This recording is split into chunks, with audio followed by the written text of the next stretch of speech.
thank you once again for joining me to talk all things vertical drama. Now, these people are very amazing. So you probably won't actually recognize any of them because these are not people who are on your mobile screen, but they are people who make sure that you have a lot of great stuff to watch on your mobile screen, this is an amazing team from the app Goodshort who have kindly joined me. So I'm going to ask everyone to introduce themselves and explain what their role is and what they make happen at Goodshort. Cool.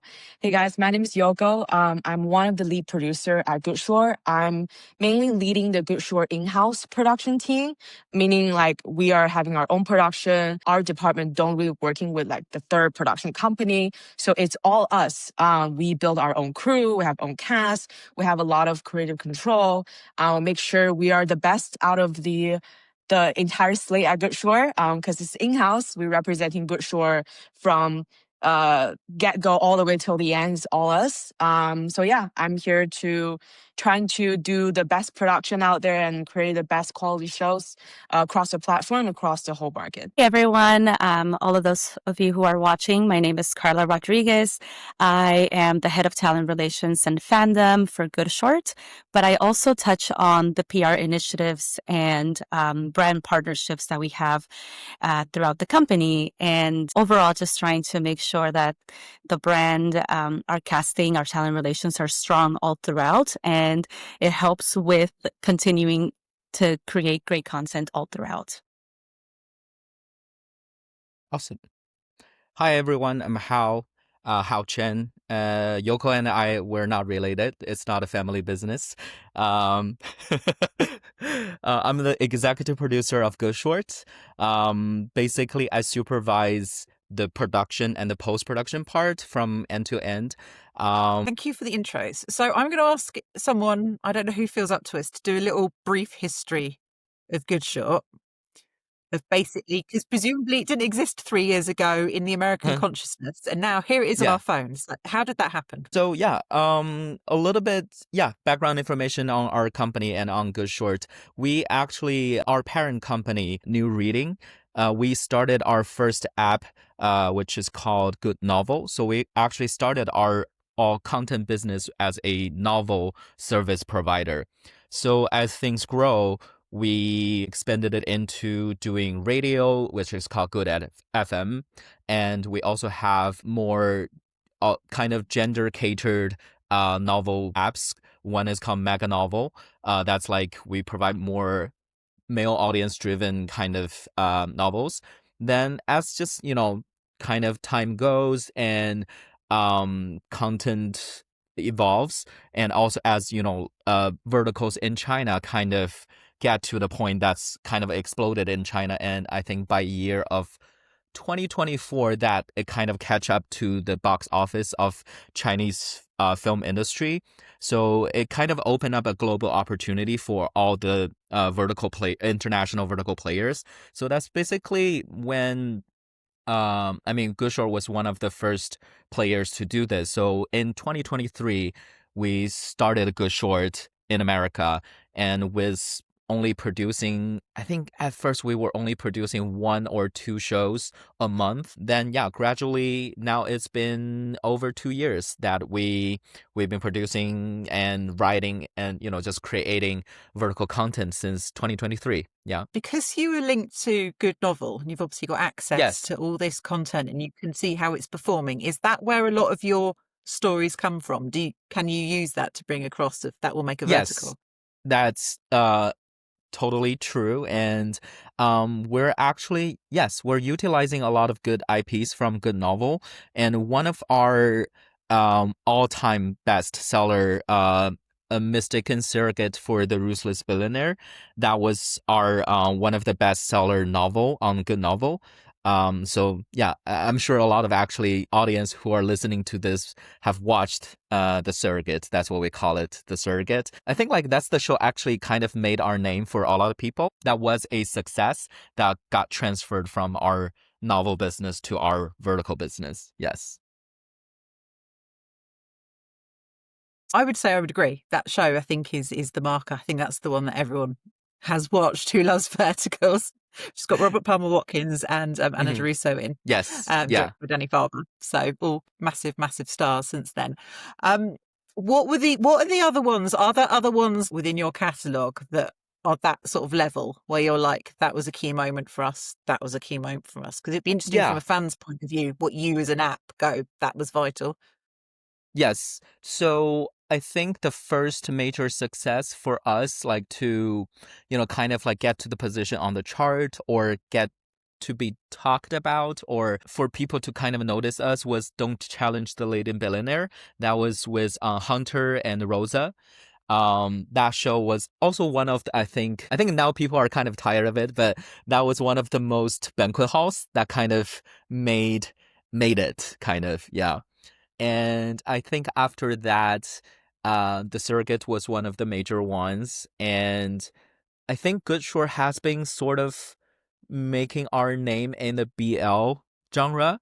So like I would say like all our BL shows have been kind of getting us attention and building us a good reputation on making diverse content and also just making fun content in general. I mean, like actually we've only produced, let's see, we have Sneak Me in 3. 1, 2, and we have Straight Into He Kissed Me.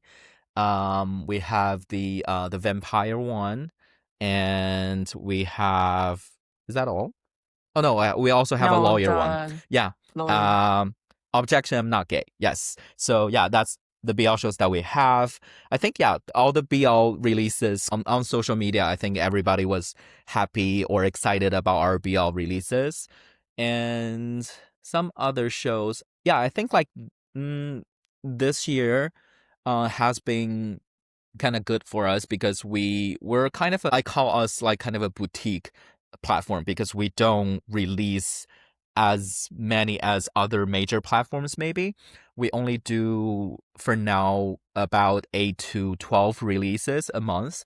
So for us, it's yeah, we definitely focus on within that limited volume. We will focus on quality over quantity, and within that quantity, we also figure out like how to put enough diversity in it. I just want to say only 8 to 12. That's still a lot.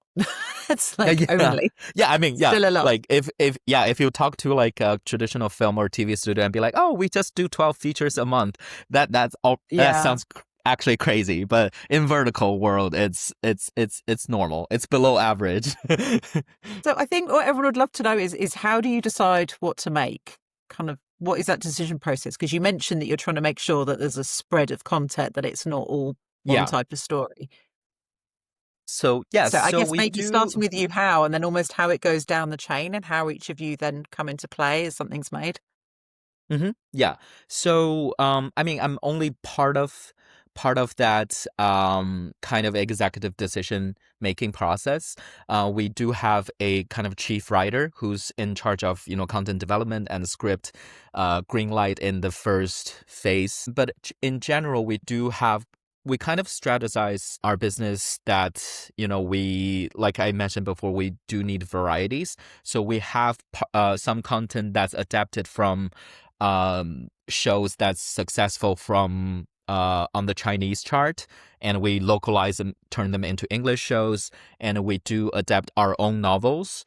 And we also have some percentage of original shows, meaning that there's no adaptation element. That just we just write them like the BL show. Objection, I'm not gay. That's a original show that we wrote. Then Yoko, from your point of view, kind of where do you come in the process, and what are the projects that you get involved with? Well, Yeah. So we have in our company, we have dozens of producers.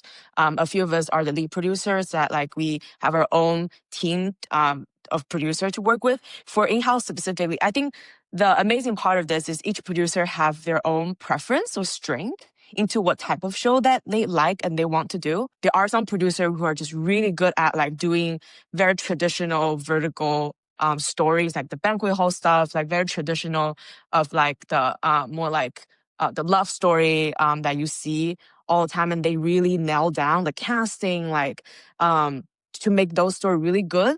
And then there are some producer like me, like in-house, we we like to take on some more creative, more newer. We're the pioneer of some of the creative type of shows, which is all the back end is more risk to it. For example, like in-house, we did our platform's first interactive show, How to Train Your CEO Good Boy, were done by in-house, including like Objection I'm Not Gay, which is also original show written by Goodshort. And then recently, like Mafia Girl Boss, which is also, I produced that show. So also a very different type of story. I love that show. Very different type of story. So each producer kind of have their own strategy and preference into what they want to take. For sure, like I take on more fun script. That also means more risk. Some producer like more, I don't want to call it safety, but more like the commercially very ensure successful type of story and make it really good. So yeah, when the script comes to us, we have a pretty fair process of which script goes to who. Some producers have certain director that they like to work with, and certain director are really good at certain type of script. Sometimes it's because like in-house projects, since we're all in-house, there's more creative control.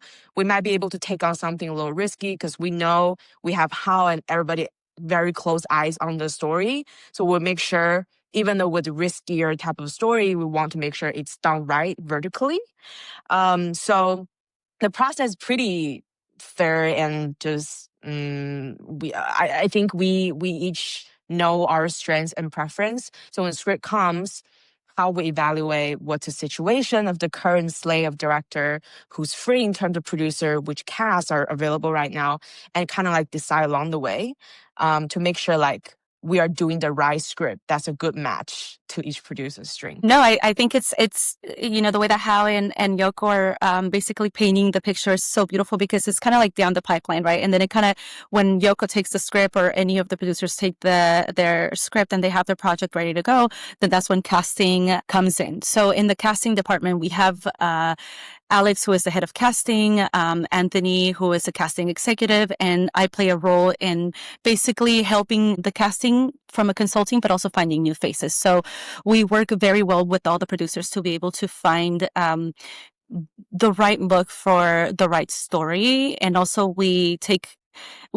like to work with talent to also know what their preference is and what their boundaries are, right? So like, for example, with Yoko and working with Haley, like I have a really good relationship with Haley, so I know the types of stories that she really that she performs best in, right? And the ones that she's really passionate about. So I knew that being that Mafia Girl Boss was going to be a strong female role for her, and I knew that she was going to kill it. And as you can see, she was amazing in it. And so the casting side of it, it's working well with the producers and understanding what the story is, but also knowing from a creative perspective, like who can we have here who is a star in the vertical space, but who else can we bring in who is a new face that can complement this vertical star, right? So it is very logistical. It is adding the right person, but it's also very creative in nature.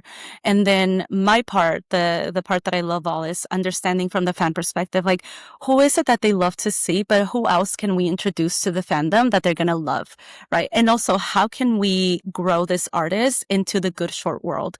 And how is this story going to elevate them as well as us? So this is where we bring them in, we cast them, but also after the show, how can we promote them? How can we promote the show and have them grow, and as well as us, grow with them? So that's the beautiful part about it. Yeah. And I think, kind of to sum it up, like every point of the chain is about putting the right person on the right position and getting the right story to the right person. Yeah. Yeah, I think Hal brings up a really good point because, as you know, Jen, we see it over and over again. The fans and the viewers can tell when maybe the cast is not the right cast for a certain story, right? And it translates onto the screen. Or the and chemistry is not there. Right, the chemistry is not there, Chemistry, or it could be stronger, and so we take that into consideration too, and we do analysis of what the cast is after the show is released, and we strive to make it better. We strive to to see how we can improve and what are the things that can make the next project be even stronger. So that's something that I really love about Goodshort, that we see it as a creative way to also cast the 60% of what makes the story. And we're very well aware of that. And we want to ensure that it's stronger and stronger and stronger every time we release a story.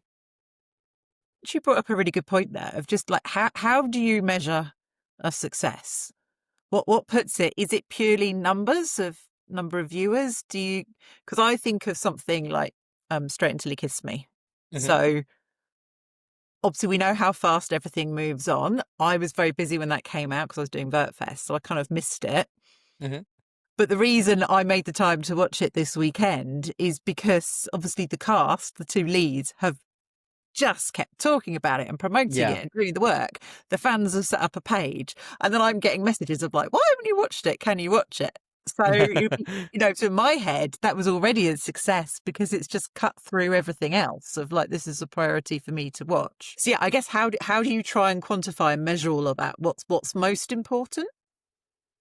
I mean, since this is a business, so like for sure, it's to make it a sustainable commercial success is one of the most important factors in this. So we definitely value like how each show can bring return of interest for like our business. But like you mentioned, we do take basically people's reviews and opinions about shows into consideration, into what to make and what not to make, for sure. But yeah, like I think essentially to determine whether it's a success or not as a result for a show, I think that's basically the two major thing. I mean, like internally, we would actually look at it, break it down into like more detailed components into like the production values, stories, every process of it. But yeah, like on the bigger picture, we would just look at commercial value and general audience review. Yeah. Okay, my next question is about storylines, and it's also to do with the audience as well. Because obviously you're trying to serve a global audience that has different tastes. And then I'm also aware, even within vertical drama fans, you've got people like myself who've been watching for 2 years. You've got people who came in about a year ago, people who are only just discovering them now. So obviously for me, as someone set in Western Europe, and had watched a lot of vertical dramas, I've watched my fill of Banquet Hall, for instance. I've watched enough. Yeah. Yeah. And I kind of like, I don't need to see more. But that's slightly my taste, and also just the fact I've been here a long time, I've watched enough. Whereas obviously you are going to have people coming in who enjoy them, and you are going to have people who've not seen it before. And I think when you haven't seen them before, there is a novelty for the first few. Yeah. I guess that's more the challenge now, as this audience widens and has different desires. How do you try and meet them all? Of course, I mean that's like that's a feedback that we got from a lot of people, and that's what we're trying to do. Like we don't want to almost like we don't want to kill it. Like we don't want to kill our business. It's like because we know if we max out, kind of it's a credit, almost like a credit. We have credit in banquet halls, and one day it's a genre that people like larger group of audience won't be interested in. Then I mean, like it's already kind of a fact. So like we're definitely aware of that, and we're working on to I would say like we're not killing all the banquet hall shows, like major banquet hall shows, because we still believe there's a group audience who like it, and there's still people who haven't watched it. So we will save it for that group of people, and for just also like it's part of the diversity. So like banquet hall has been a successful genre, so we would like to keep it as a almost like semi permanent genre that for people to like, oh, and maybe I just fancy a banquet hall today. I'll just go, have a little retro taste of Don't Challenge the Lady Billionaire.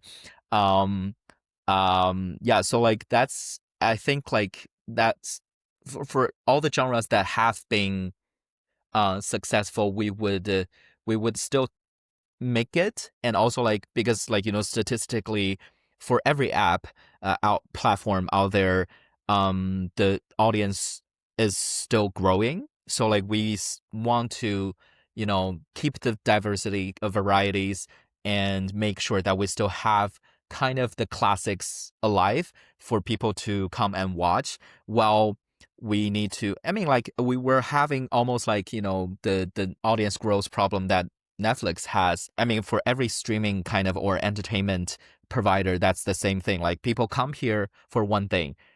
You can't just give them the same thing over and over again for years. You have to find something new. You have to create something new, even to either cater to your current audience or current subscribers who have watched a lot of things. You have to bring something new, something fresh to them to keep things interesting and make them want to subscribe longer. And we also need to make things to attract a new audience. For now, I believe all the major platforms are working on develop content that would attract male audience or even younger audience. So I think that's, effort we as an industry we're consciously making effort to is to provide more diverse content in all kind of ways. Like we actually in early years we've tried thriller, but now I think some Real Shore probably has done it in the past 2 months. So and maybe NetShore has done it, I think, like with the Python thing. Yeah. Yeah. A little bit of thriller. Yeah. And yeah, I think like it's to either provide fresh things for current audience or attract new audience. Yeah. Yeah, I think that's something very interesting to talk about, because when I go to like vertical world, when I talk to the stars and like the people who are in the vertical industry but not really work inside for the platform, their expectation is a bit different from what's really happening behind the stage. When I win, I hear a lot of people want different genres, like let's do thriller, let's do action. It's cool ideas, but eventually vertical are it's nobody knows what vertical is. It's only like here for so long, and there's a reason why it's different from traditional film and TV. It's just a different type of media. People are there for different reasons, so we can't just like knock our head into, oh, let's do thriller, let's do action, because it's just not safe from a business point of view. So I think what we have been doing is, I've been telling everybody, is like baby step. We're taking baby step forward. Let's try a bit of this, but keep the majority of stories still the vertical structure. But let's add a new element in this show. See how it works. If it works, then we keep pushing one step forward. I think that's how we treat this, like wanting new story or creative story. Like even I keep talking about Mafia because that's my show. I know the most. Although Mafia Good Boss is something a bit different, but the core is still very similar. It's just two people fell in love in the most extreme environment, and you see them fell in love in the like very crazy things happen to them. The core of the story is still the same, but just the character setup is a little bit different, and we want to see how that works. And the result is, I won't say it's a hit show, but it does bring some new users into the platform, and people see, like maybe a vertical can be this way, but it's still kind of the same thing if how you want to add more into that. Yeah, actually I want to kind of second that because kind of data shows the show that Yoko mentioned, what's the full title, official title of it? And the Mafia Girl Boss, and He's My Man. And He's My Man. Yes. So that show did bring us a lot of new audience. Like that's just, data from our back end to see that, so like, because, I think it's definitely not the first strong female lead show. But it has been I think due to privacy reason or mainly due to privacy reason, we're not able to see everyone who they are for who made the purchase or subscribe to us. But overall, it does show that it's a new group of people who have not watched Vertical before, or who we were not able to attract using our past shows or past ads. Now because of this show, they're like, oh, this is interesting and something that I I'm keen to. So I'll watch this one. Yeah. You raised something brilliant there, Yoko, of just what is your theory, all of you, of why are people watching verticals rather than at the cinema? Or what's the working theory that you're delivering that they're not? Yeah, What are I you giving think them? the key words for me is always the instant gratification of emotions that we want. I think with traditional film, TV, it takes so long. I think film and TV, some of them, the big block, the big like commercial successful one are, of course, you're there to like just entertain. But a lot of them are art form, like a lot of indie art house films and TVs. You're there to really appreciate a art form. Vertical, it's like if those are Michelin star restaurant, I think Vertical are fast food chain that you still want to go once in a while. Like a good McDonald's, like 2 a.m. McDonald's, like you just want it. And then it just make you feel really good. And I think that's where how Vertical started at the first place. And I think so people there just want to have a good time. Like I don't want to think about why these two people are together. I don't want to know too much about their background story. I just want to see those two cute people fall in love and I want to feel for them. I want to feel the emotions. Either it's pain or it's like satisfying feeling or like angry, like whatever that is. Vertical is very direct. Here you go. Yeah. Feel it now. And then you feel like, oh, that feels good. And maybe you go on and watch a film the other night, come back to Vertical. So I believe those things can coexist. It's never one another. It's just what you need at the moment. Yeah. That's my theory. Well, what about you? Because obviously you're interacting with the fans and the stars, and we know that one of the appeal is that a lot of these actors and actresses build up really loyal fan bases. So it'd just be interesting your view as well and how that comes into it. For me, my view, also being a fan myself, I actually do love watching our verticals, and I do watch from many other platforms as well. I truly love the romance. I love the rom-com. You know, I love to, like Yoko said, the instant gratification, but also like I do feel like for a long time, this space, specifically like women centric stories, have been neglected.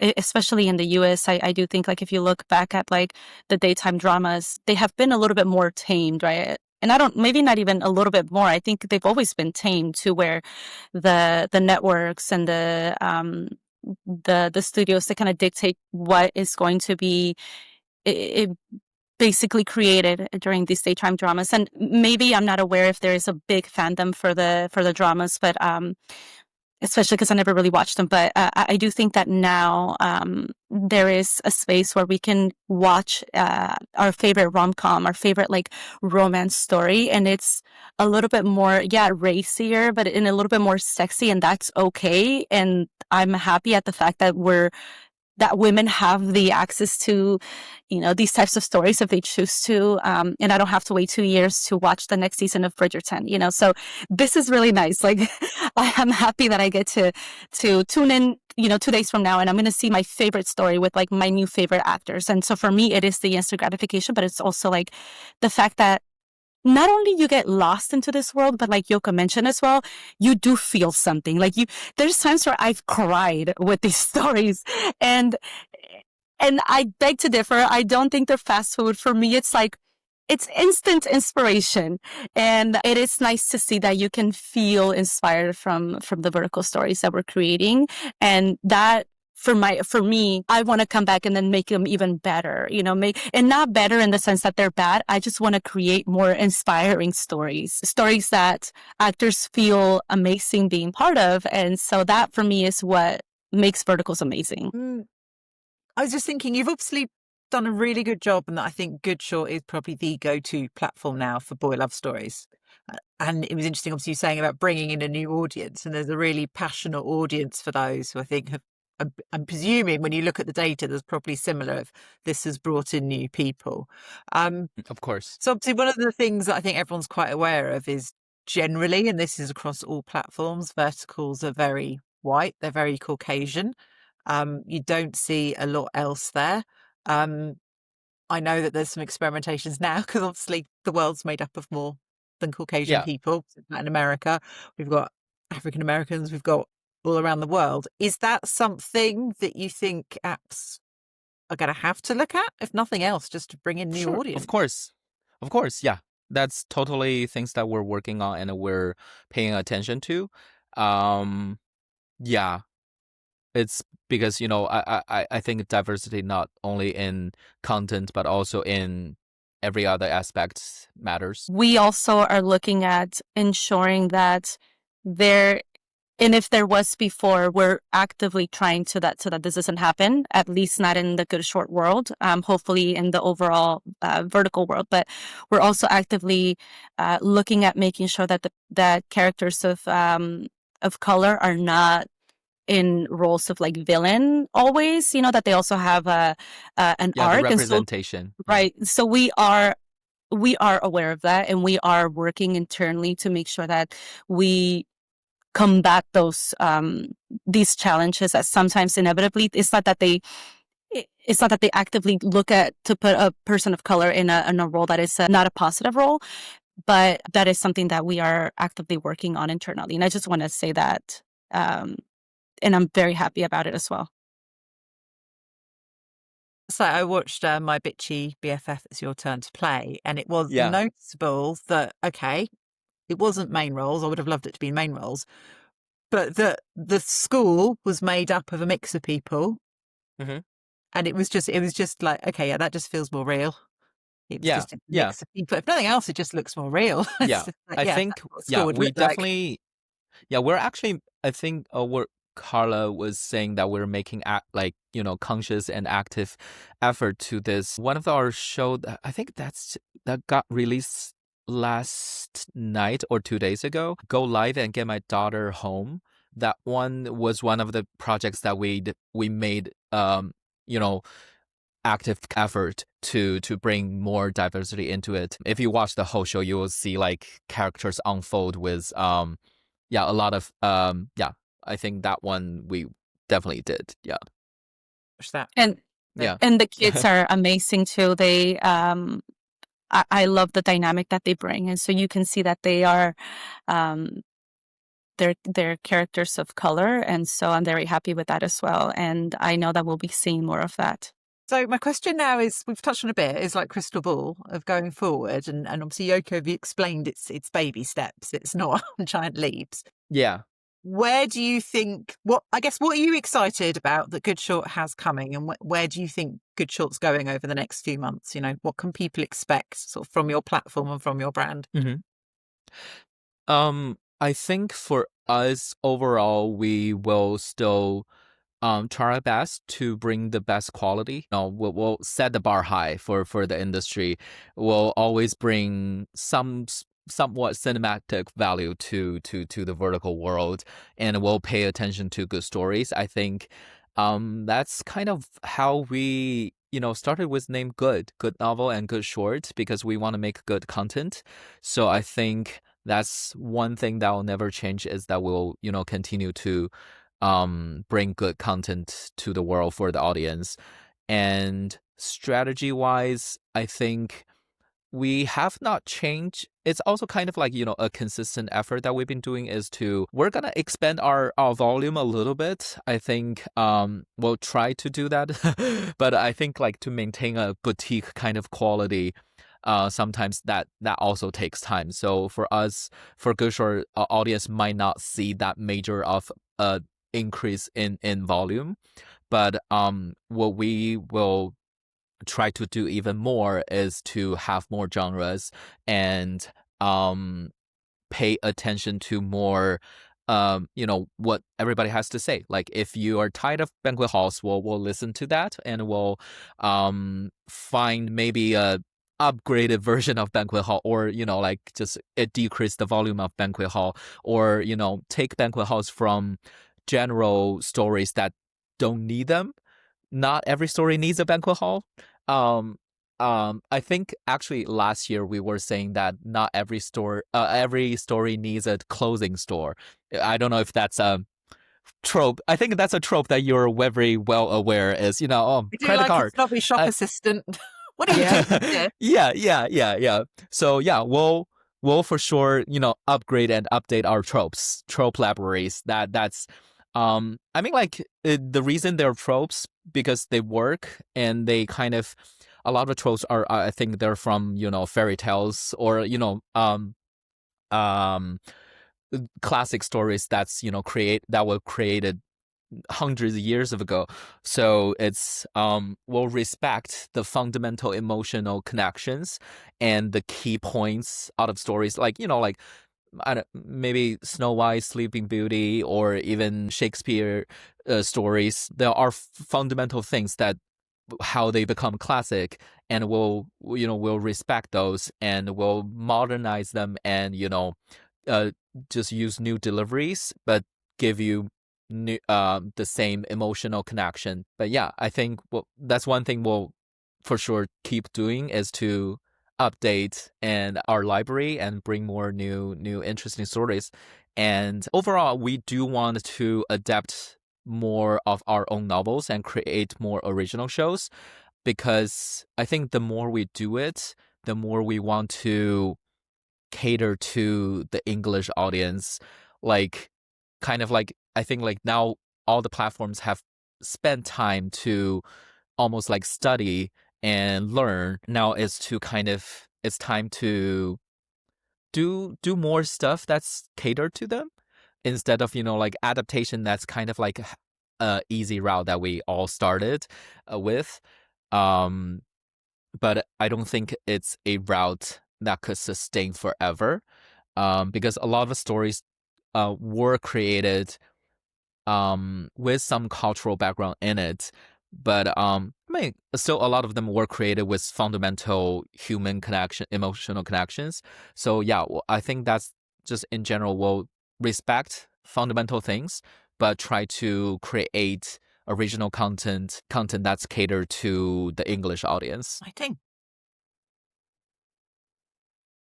So in a way, you can say that Goodshort is very fan driven. So we take the fans' input into consideration, and we do look at it internally, and we make sure that we see what the feedback is, and we do try to address it. Yeah. And also, like, even with limited amount that we produce, we take risks. That's one thing. Sure. That's one thing that we'll still do and we'll always do. I think that's one thing that make me, at least as a creator, excited about is to, yeah, we don't want to always repeat ourselves. Like, the audience don't want to repeat. I mean, like, if the audience just wants Snow White, they will just go to Snow White. They don't want different versions of Snow White.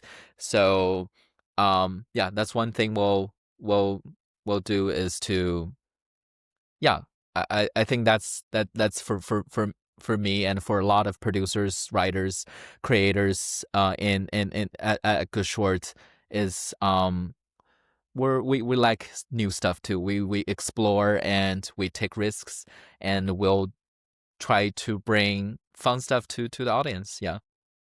Yeah, I have for to sure. say, one of my favourite things about the complaints about banquet halls. So I've just done this survey, and that was one of the things that people like. We're really done with them. Yeah, But we Yeah. actually study. We We actually study your we survey, Jen. yeah, All the that was producers our we sit that together and study your yeah. survey yesterday. That was we did. actually we have weekly meetings, and that was one of our that was this week's major topic. It was to read your survey and listen to Yes. what people have to say. Yeah.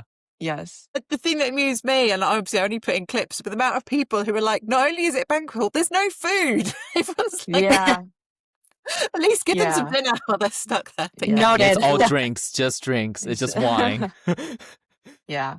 One of the things I thought was actually just, you've mentioned it, obviously, with the survey, is obviously I did ask, and I think it was really useful, of just the fans' experience of navigating around the app. And obviously that is one of the challenge. I mean, if you take yourself, I mean, you say only, but we know you're doing 12 plus shows a month. Obviously, just finding those shows, kind of, specifically for Goodshort, I'm just asking, will you add in more tabs, basically, on genres? Because at the moment, I think you've got romance and revenge. Mm-hmm. I would love, from a personal viewpoint, Yeah. it really helps, because it's getting harder to find older Yes. shows now, and there's a lot of good Thank stuff you. on there. Thank you for that note, because that's technically not what I'm responsible for, but I will pass that information to the that's I think a tech and app team who design the interface, UI, and all of that. So I'll let them know that this has been kind of troublesome for people to look for our shows. Yeah. I think it's just as the library expands, because it used to be, you'd have the key ones, but I mean, obviously, and also, can I just say your search function's very good. That's something that came up. People really, really want that search function so that they can find the show name. But no, it's just more Awesome. as just as your library. If you think about how much it's expanded, it's just sort of trying to help people find the different genres, because there's a lot of good stuff there. Karla, you'll love this one as well. The other thing everyone wants is more credits and being able to search by their favorite actor. That always comes up, but you'll know that. We also talked about it yesterday in our meeting, so hopefully that's something that we will be seeing in the future. Because I found that really interesting, because it's like there's so much now. How do you decide? And it's either, as you said, something original, I think, catches your eye, or, a lot of people follow stars that they know. So, I mean, I would say, like, let's For take sure. Frankie. Is it Frankie Camerata as a... Yes. So obviously he's his new face that's come through this year, but people are now like, I want to watch everything that he does, and that's on your platforms. Right. Yoko, what are you excited about coming up for Goodshort? Yeah, I think from a production point of view where a lot of fans don't really see, I think what I've been really wanting to do is really build up the reputation of Goodshort as not only an app, but like our production, like our way of doing things. I want it to be good. I want it to be industry standard. I feel like a lot of fans has heard like a lot of casts talking about some of the horrible experience on some of the vertical set, and some of them really bring the bad light to vertical production in general. And that's something I've been trying my best to do, along with house support and everything. I wanted to do it the right way. Only you as a platform set your foot down, say we're going to do everything the correct way, then you will have the good crew and good director and good actor comes into place. So that's something we've been trying to do. And I think I want to push more in the next half a year, is to really build this good, correct way of production that make everybody comfortable, because production sometimes is chaotic. A lot of people being treated badly or wrongly on set, and is not good. It's not good for the industry and just the reputation of vertical in general. I have a lot of industry friends who have heard a lot of the rumors about vertical, and they just shy away because they think they all bad. And I was like, whoa, wait, no. That's not what all the vertical is. Goodshort is not like that. Like we really trying to make things right. I think that also translates into the screen, because with good actors, with good director, when you have a good time on set, you see that chemistry on the screen, you see the quality on the screen as well. So that's something alongside with the story, perfection, we also want to perfection our productions, so we can bring the best quality to our audience and really make sure our stars and actors having a good time and get treated really well on set. The talent perspective, like what I'm really my goal for the next year and what I'm really pushing for is so that any talent that sets foot on Goodshort Productions or our sets knows that they are safe, especially if there's any intimacy scenes, any stunts that they have to perform, or any sort of sensitive scenes that they know that they are going to be taken care of. There's always going to be an IC, there's an intimacy coordinator. There's always going to be a stunt coordinator. And if there's anything that they need from us, they know to call us, and we'll go in and put out any fire.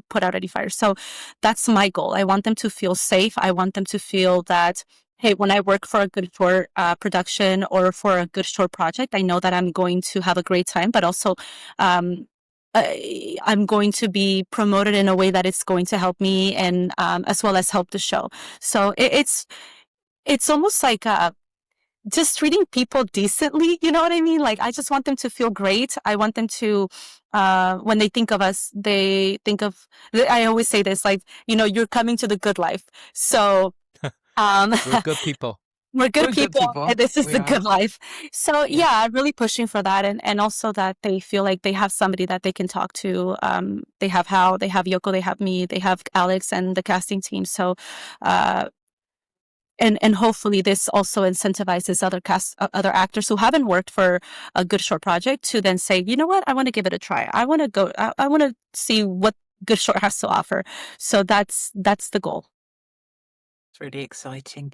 Right, I'm going to ask a final question for each of you, which is either your favourite current, it's already out, good short show that everyone should watch, or one that's coming out. How I think you kind of need to talk about Christmas Princess, because Hal's on the set that I was on yesterday.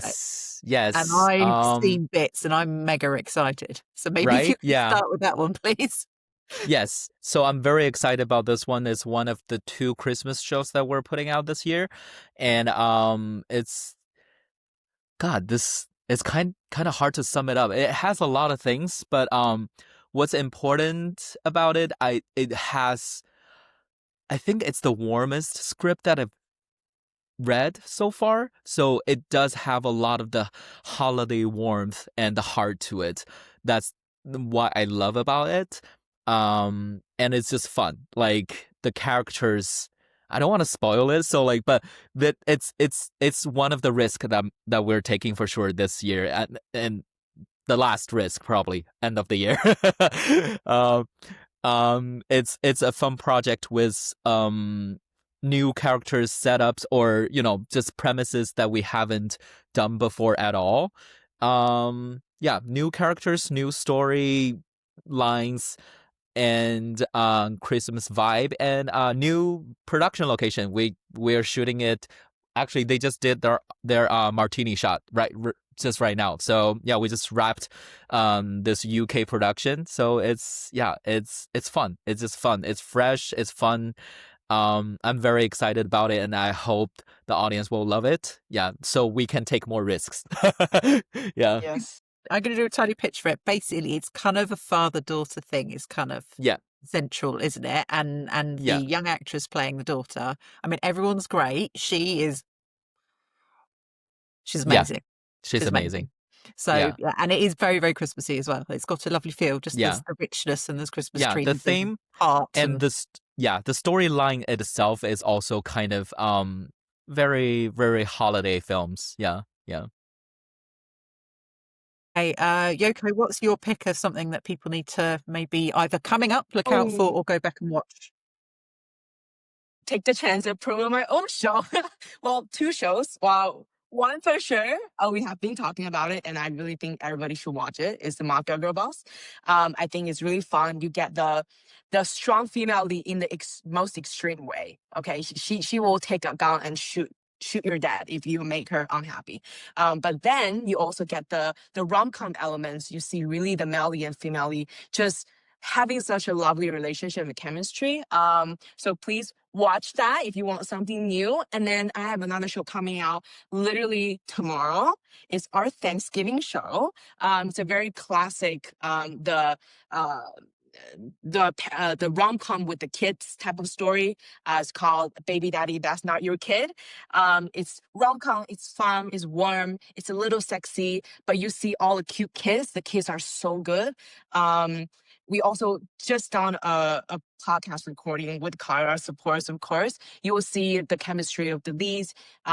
It's Faith, Vladimir, and the little kid, her name is Sophie.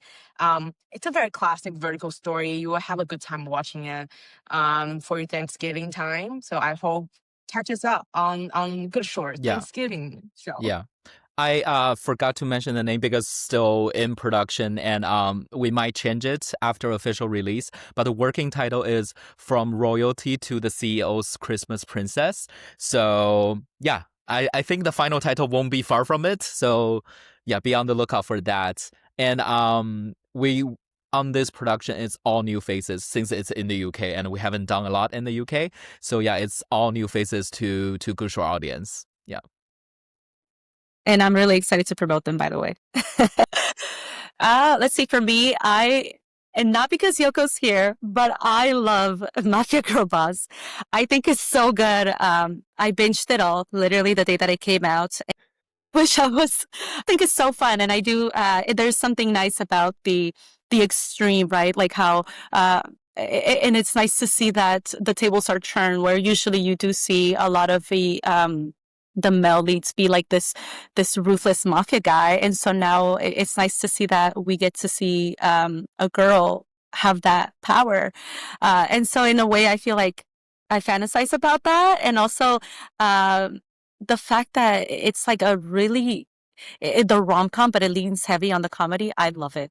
I love the Ken bits. It's so fun, and also Armand is just great. I think that they have really strong chemistry. So that's the one that I'm currently fully in love with. I know there's going to be so many other shows that are going to be released throughout the month of December that I'm going to be so excited to check out. But I want to see more of Mafia Girl Boss. So Yoko, please keep me happy. Do more of those. Yeah, And also sequel.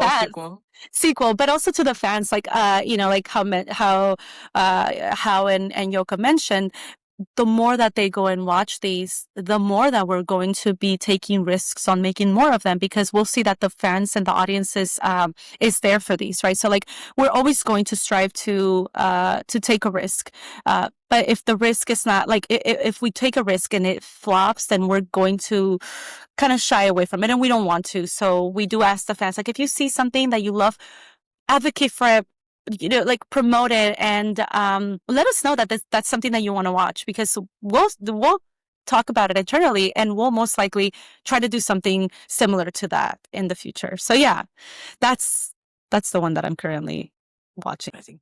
I can do my pitch now as well, because I suddenly realised I'm very curious. Yeah.